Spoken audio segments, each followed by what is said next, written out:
Hey friends, Avish Parasha here from SpeakingExpert.com.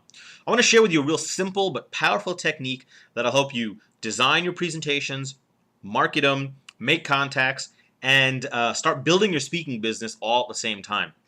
It's very, very simple. What you do is once you've got your target niche picked out, the specific subgroup of people you want to speak to, whether it's an industry or a type of person, and you have your basic topic down. So, for example, if you decide that you want to speak to people in accounting firms about customer service, I don't know, whatever it is for you. Once you've got those two things down, then you're ready for this next step, which would be immensely powerful. What you do is you find people in your target niche. So if it's accountants, you find accountants. Ideally, the higher up the food chain they are, the better. But find accountants. You can do this through your own contact list. You can do this through services like LinkedIn and Facebook and social media. Or you can just use Google and find like the right size. If you want mid-size accounting firms, find mid-size accounting firms in your area. Then get a list of those people and start contacting them via email is probably the best, but you can do phone if that's your thing. Or if you have an introduction, if it's through a contact. But don't try to sell them anything. Don't say, hey, I'm contacting you because I want to offer my speaking services. You won't get calls back. It'll be depressing, and you'll turn them off. What you want to do is contact them and say, hi, my name is so-and-so. I'm researching for a presentation I'm doing, and I want to talk to as many accountants with your level of experience as I can to make sure I'm delivering the best content. Now, you can say you're researching for the purpose of a speech or a book or a blog or whatever it is. Just make sure it's true. Now, of course, you're going to be writing a book someday, so even if you're not going to get the book out in the next 6 months, you can say, I'm researching for a book. What this will do is this will make people very receptive. Since you're not trying to sell them anything, they're going to be much more open. And number two, since you're asking for their expertise, a lot of them are going to be flattered, and they'd love to chat with you. And all you say is, I want to chat with you for about 15 minutes about customer service in accounting, or whatever your topic and your niche is. Now, not everyone's going to get back to you and say yes, but a large percentage will. All you do is you set up a time to call them on the phone that works for both of you, have a list of maybe 3 to 5 questions, and just ask them. Just interview them and take notes as you go. You can record the conversation, but if you do, make sure you get their permission because there's laws about that.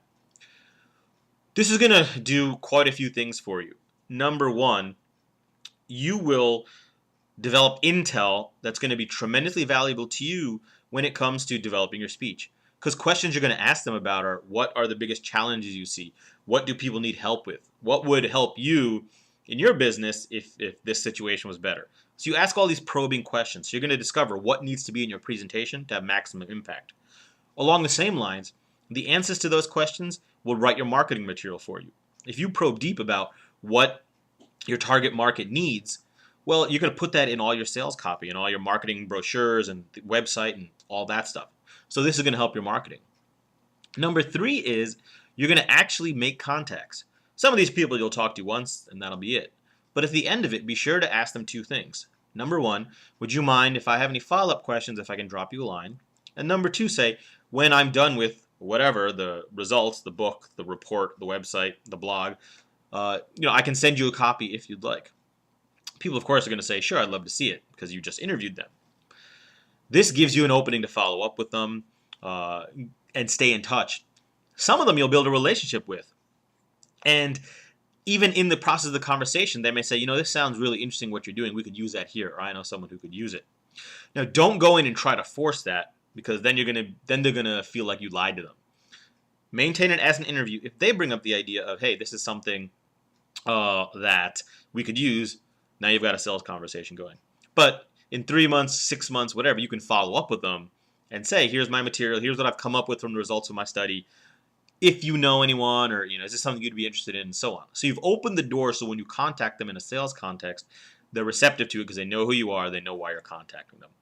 It's a very simple idea, but for some reason it's one a lot of people don't do. So pick your topic, pick your niche, and then start researching people in that niche to get contacts, to get material, and to get your marketing intel ready to go.